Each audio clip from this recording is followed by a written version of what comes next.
Hello दोस्तों, welcome to I exam B. This is Mani. So दोस्तों, अपनी क्विक एग्री कॉन्सेप्ट की जो सीरीज़ है उसमें आज का हमारा टॉपिक है, काफ़ी इंपॉर्टेंट टॉपिक है, इसका भी अच्छा खासा वेटेज होता है एग्जामिनेशन में। तो आज हम बात करेंगे सॉइल कंजर्वेशन की। ठीक है, तो आपकी जो मिट्टी है, मिट्टी इरोड हो गई, अब उस इरोडेड मिट्टी को किस तरह से बचाएं। ठीक है, आपकी जो डिग्रेडेड सॉइल है, उस डिग्रेडेड सॉइल को किस तरह से कंजर्व करें, उसको कहा जाता है सॉइल कंजर्वेशन। ठीक है, यानी कि मिट्टी को बचाना ताकि वो क्या है, किसी भी डिग्रेडेशन से या इरोजन से बच सके। तो इसको क्या कहा जाता है, सॉइल कंजर्वेशन कहा जाता है। अब आप सभी को पता है कि इंडिया में आपकी जो सॉइल है, यानी जो आपका हेक्टेयर है 328 मिलियन हेक्टेयर, जो जितना भी जोग्राफिकल एरिया है, उसका जो 60% होता है वो क्या होता है, लाइबल टू इरोजन होता है। आप वर्ड में देख सकते हैं, वर्ड में आपको ये मैप दिखाई देगा।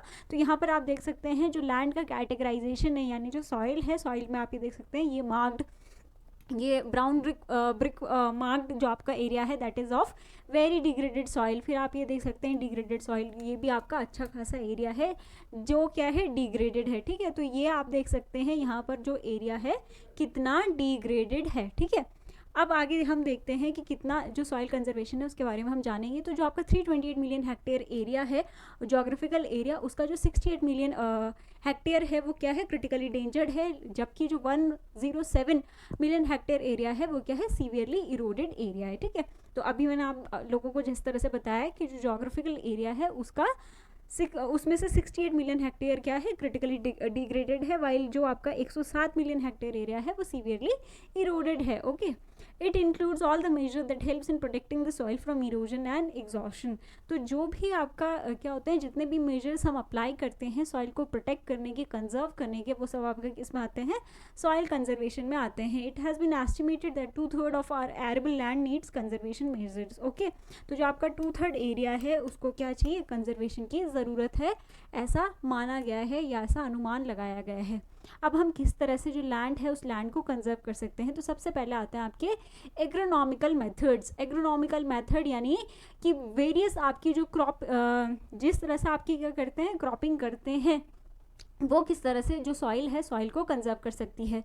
तो देखिए, सबसे पहला आप क्या है, जब हम वाटर इरोजन की बात करते हैं तो वाटर इरोजन का मतलब क्या होता है कि वाटर के पार्टिकल से जो आपकी सॉइल होती है वो डिटैच हो जाती है, that is called as water erosion, है ना। ट्रांसपोर्टिंग एजेंट वहाँ पर क्या है, आपका इरोजन कॉजिंग एजेंट वाटर है। ओके, तो जब आपकी बेयर सॉइल होगी, तो बेयर सॉइल में अगर क्या होगा, रेन ड्रॉप पड़ेगा, तो आपकी जो सॉइल होगी, सॉइल ऑब्वियसली डिटैच हो जाएगी। तो किस तरह से हम कंजर्व करेंगे, ऑब्वियसली लैंड को बेयर नहीं रखेंगे, है ना। तो आप सबसे पहले क्या कर सकते हैं, मल्चिंग के लिए जा सकते हैं। मल्चिंग में हम क्या करते हैं, जो मॉइस्चर होता है, मॉइस्चर को कंजर्व करते हैं। मॉइस्चर को कंजर्व करेंगे तो जो आपकी सॉइल होगी वो सॉइल होल्ड रहेगी। ओके, सर्फेस पर होल्ड रहेगी, ईजिली इरोड नहीं होगी। ओके, तो पहला मेथड हो गया क्या, मल्चिंग। ओके, फिर नेक्स्ट मेथड की हम बात करते हैं, that is strip cropping. Strip cropping में बेसिकली ये भी काफ़ी इंपॉर्टेंट है और बहुत बार एग्जाम में पूछा जाता है। स्ट्रिप का मतलब क्या हो गया, ऑल्टरनेट स्ट्रिप्स में इरोजन परमिटिंग और इरोजन रेजिस्टिंग क्रॉप्स को ग्रो किया जाता है ताकि जो इरोजन है वो इरोजन को हम प्रिवेंट कर सकें। ओके, तो ये क्या हो गया, आपका स्ट्रिप क्रॉपिंग हो गया। फिर आता है आपका कवर क्रॉप्स, तो यानी ग्राउंड को कवर कर देना है, और हमारा मेन एम क्या है कि आपकी जो सॉइल है वो बेयर ना हो, और जो रेन ड्रॉप का इफेक्ट है वो डायरेक्टली आपकी जो सॉइल है, सॉइल को हिट ना कर पाए। ओके, तो ये हो गया आपके वेजिटेटिव कवर्स। ओके, तो इस तरह से आपका जो क्रॉपिंग पैटर्न है, आप क्रॉपिंग पैटर्न में किस तरह की क्रॉप्स को ले रहे हैं। ओके, क्रॉप रोटेशन है, क्रॉप रोटेशन में आप लेग्यूम्स को इनकॉर्पोरेट कीजिए ताकि जो सॉइल है, सॉइल की हेल्थ है वो हेल्थ बनी रहे। ओके, तो यहाँ पर आप देख सकते हैं जो एग्रोनॉमिकल मेथड्स हैं, यहाँ पर आपका क्या है, reducing the impact of rain drop through interception and thus reducing soil erosion. Okay, they also increases infiltration rate जो होता है वो भी बढ़ता है, और रन ऑफ क्या होता है आपका प्रिवेंट होता है। ओके, तो आप ये देख सकते हैं यहाँ पर जो सॉइल है, सॉइल को किससे, स्टबल से क्या किया गया है, जो उसका मॉइस्चर है, मॉइस्चर कंजर्व किया गया है, जिसको हम क्या कहते हैं, मल्चिंग कहते हैं। यहाँ पर आप देख सकते हैं। बाकी जो आपकी स्ट्रिप क्रॉपिंग होती है that is further divided into, ये फील्ड होती है, फील्ड स्ट्रिप क्रॉपिंग होती है। ओके, तो इसको आगे डिवाइड किया जाता है। यहाँ ये कहाँ पर ये इंपॉर्टेंट है, तो इन एरियाज़ में परफॉर्म किया जाता है जहाँ पर स्लोप क्या होगा, लेस देन 2% होगा। ओके, कवर क्रॉप्स में आप ग्राउंडनट ले सकते हैं, सोयाबीन ले सकते हैं। मल्चिंग, जैसा मैंने आपको कहा कि आप यहाँ पर डिफरेंट टाइप ऑफ मल्चेस का यूज़ कर सकते हैं। वेजिटेटिव वेरियर हो गया आपका, और फिर आता है आपका स्ट्रिप क्रॉपिंग। स्ट्रिप क्रॉपिंग का मतलब क्या हुआ, स्ट्रिप्स में आप क्या करते हैं, इरोजन परमिटिंग और रेजिस्टिंग क्रॉप्स को इनकॉर्पोरेट करते हैं। ओके, कॉन्टूर ब्लोइंग आगे हम देखेंगे। देखिए कॉन्टूरिंग क्या होती है बेसिकली। सो कॉन्टूरिंग का मतलब क्या होता है कि आप किसमें जो कल्टीवेशन है, कल्टीवेशन किस पे करें, ऑन द कॉन्टूर करें। ओके, तो आप इस तरह से देख सकते हैं यहाँ पर क्या की जाती है, कल्टीवेशन की जाती है। ओके, जबकि हम किसकी बात करेंगे, टेरेसेस की बात करेंगे। तो टेरेसेस में क्या होता है, ये सब क्या है, हिल कल्टीवेशन में किया जाता है। जब हम टेरेसेस की बात करते हैं तो टेरेसेस में क्या होता है, जो स्लोप होता है उस स्लोप को कट कर दिया जाता है और उसको ऐसे फील्ड लाइक ऐसे छोटे छोटे टेरेसेस में कन्वर्ट कर दिया जाता है, ताकि आपका जो वाटर है, वाटर के इरोजन से सॉइल को प्रिवेंट किया जा सके। ओके, तो इसको स्टेप लाइक शेप में कट कर दिया जाता है। ओके, और वहाँ पर कॉन्टूरिंग में क्या होती है, हम जैसा शेप होता है उस शेप के अकॉर्डिंग क्रॉपिंग करते हैं। ओके, टेरेस में क्या होता है कि इसको स्टेप लाइक शेप में कट कराया जाता है। Okay, so it is an agriculture practice that uses terraces और steps built into the slope of hilly और mountainous areas to create a water catchment system. Okay, तो इसको इस तरह से कुछ क्या किया जाता है, बिल्ड किया जाता है।